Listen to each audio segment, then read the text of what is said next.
Hi everybody. I said I was gonna um do 3 videos, but the third one cut off for me. So basically what I need to show you guys is how I harden it. I use the quick shine floor finish. A lot of people use fingernail polish. Everybody has their preferred method of hardening their beadwork. So basically, I just pour a little bit in a little container, and I paintbrush, uh, well, usually the front first, and because I haven't done the fringe yet, I'm gonna try to avoid the beads that I need to go through. Um, Basically the fringe. So you wanna, and of course, using a size 13 needle, I can still get through those beads. It's no biggie. So you want to lightly coat the front, and then you want to set it on a plastic container. I'm using one of my storage lids, and shape it. Make sure those beads before the bugle are pressed down,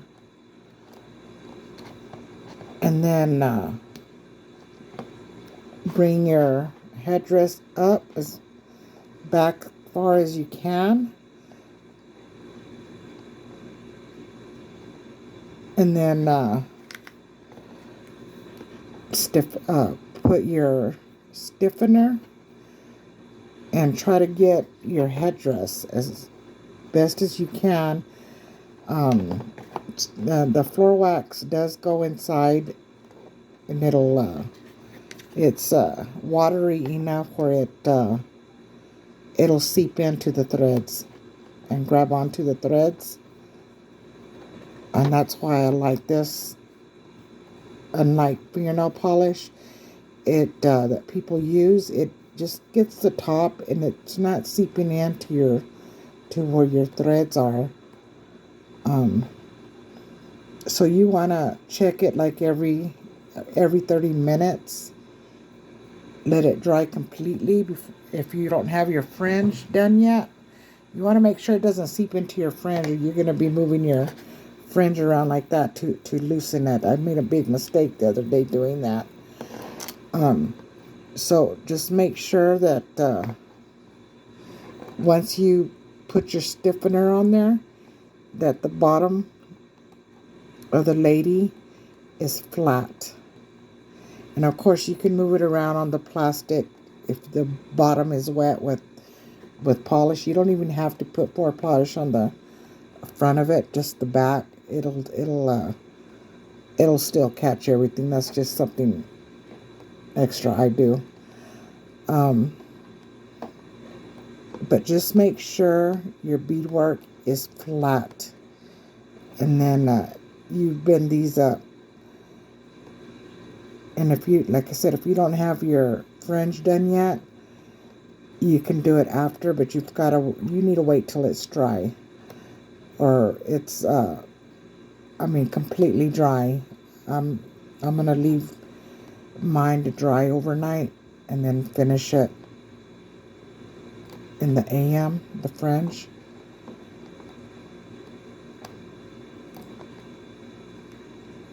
But see how it's so as long as you get that, and it'll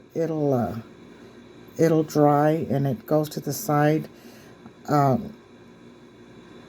The bugle beads will work better. I ended up leaving some extra on the porcupine quills, a little bit too long. I didn't cut them even. But once it dries, it'll look okay. I can trim off that excess with the flush cutters without getting the threads and fixing it, kind of straighten it out. But I'm gonna let it dry, harden first.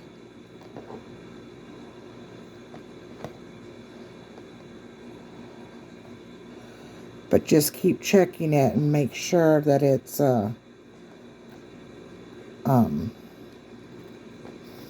and if you feel this is a little bit too wide, you can bring it in. You can also hook it together and let it dry that way, but I don't advise that because this will curve. But if that's what you want, you still want to dry it flat. And these are the earrings I'm going to actually bend into a curve and put 2 feathers on each side.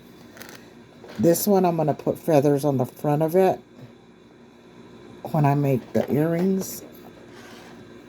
But if that's what you want, that curved look, let me where's the other one at?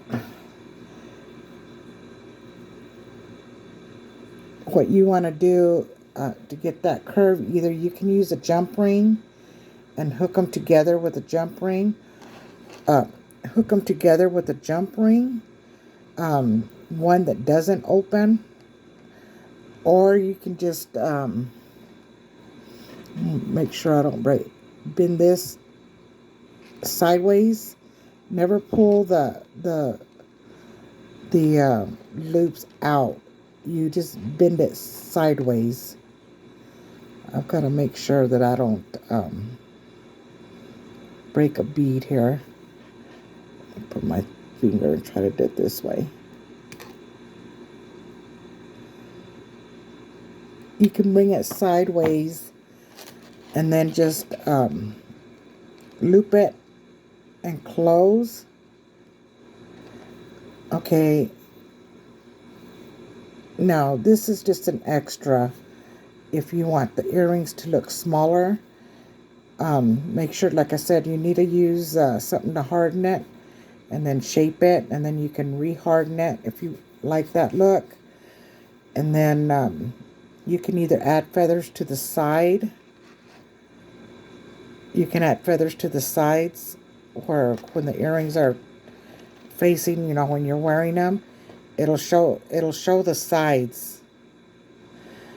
It'll show the sides, you know, when you're wearing the earrings. So you can put feathers there, or you can put feathers in the front. You can put feathers up here on one side. You can make as many feathers as you want, and then just put your loop. You're gonna have the option when you get the pattern to design your own the bust area here.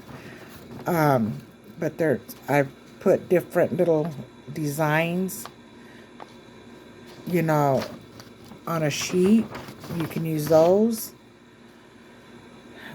or design your own. But this pattern is made to where you can get creative. Get creative, and or just follow the ones that I've made. You know, you get to choose your own colors, fill in your own colors. Of course, there's going to be a picture of one done, this one in the pattern. But it's either way, whichever way you choose, will look good. But as you're waiting for it to, you know, like I said, you let it dry before you put the fringe. If you work hard on the top, you know, you can just work hard in this area. If you're kind of worried about work hardening around here and it getting in through the beads, with the floor wax, I can use a size 13 needle and push it through. And I've done it before, and it's fine. But if it's a little bit too hard for you, I suggest you wait to work, you know, to harden it. And well, that's it. You guys can send me pictures. I'll post a link below, and you can post pictures on my Facebook group or whatnot, or my Etsy, how you made yours. I'd love to see them. The link to the pattern will be down below also. And thank you for bearing with me on these videos. Like I said, I'm new at videos. Honestly, I wish I had background music. First videos, something happened. I used the camera, so those went kaput. And the second time I made the two videos, apparently I was playing music that was copyrighted, even though I had it low, but YouTube caught it, so I couldn't make them public, so I had to make them kind of like private, just, you know, for the testers. If I would have made it public, then they would have muted them, and they would have understand. So now once I get these up, hopefully they'll work, because I don't have no music, no TV going, just my voice, and sometimes my dog's barking. You guys have a good one, and like I said, you can go to my Etsy, which I'll post the link, and view some of my other patterns. I do have 3D star patterns. Time to learn those. Have a good one, everybody, and thank you.